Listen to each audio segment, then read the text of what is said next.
Il y a un projet entre l'UMONS et l'Institut provincial de formation, c'est une formation en conseiller substances dangereuses. Quel est l'enjeu de ce projet?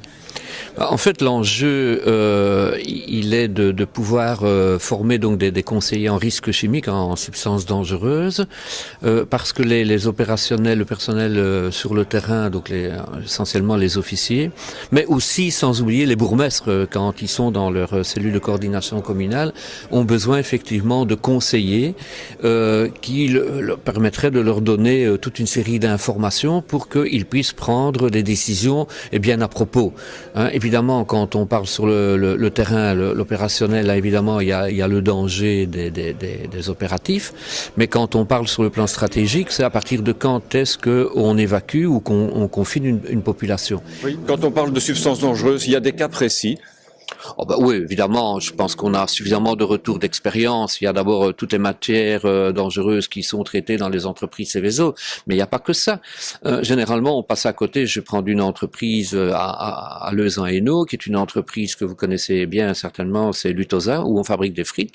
Eh bien, quand la frite est fabriquée, elle est cuite, on la met dans des grandes salles de frigorifiques. Il n'y a pas de frigo sans qu'il y ait de l'ammoniac. Or, l'ammoniac est un produit extrêmement toxique. Et donc, quand on fait des simulations, des calculs, on se dit, tiens, voilà, si vous aviez un jour une fuite d'ammoniac sur votre installation frigo, est-ce qu'on sort des limites de l'entreprise? Et dans certains cas, ça peut être une situation semblable auquel on rencontre. Donc, faut pas non plus trop se focaliser sur les entreprises Seveso. Il y a des risques dans bien d'autres entreprises. Et évidemment, je l'ai dit tout à l'heure, lorsqu'on analyse les retours d'expérience, 80% des situations dangereuses se passent sur la route, sur le rail et sur les voies fluviales. Alors bizarrement, un tel centre, une telle formation n'existait pas en communauté française. Non, elle n'existait pas. Elle existe donc, comme je l'ai dit tout à l'heure, depuis 3 ans en Flandre. Elle est dispensée par l'université d'Anvers, toujours en collaboration avec l'école du feu d'Anvers.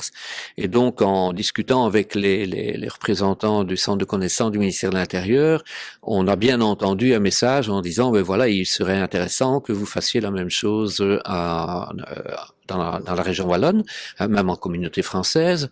Et dès lors, évidemment, il était tout à fait logique que l'université de Mons, qui bénéficie de la connaissance en matière de risques industriels et technologiques, puisse assurer cette formation toujours en collaboration avec le centre de formation de l'école du feu ici du Hainaut, quoi. Début des cours?